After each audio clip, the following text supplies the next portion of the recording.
Preview for lot 376.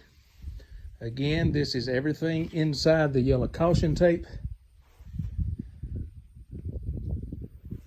You have an old motor, lots of scrap. You will see a truck bed and truck parts. Those are not in this lot, they're in previous lots. Again, inside the yellow caution tape. Pegboard, miscellaneous parts,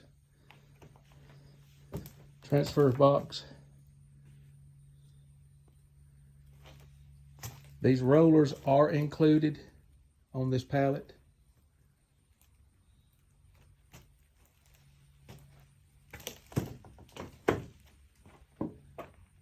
Everything here that you're looking at is included in this lot. It is your responsibility to clean out everything if you are the winning bidder.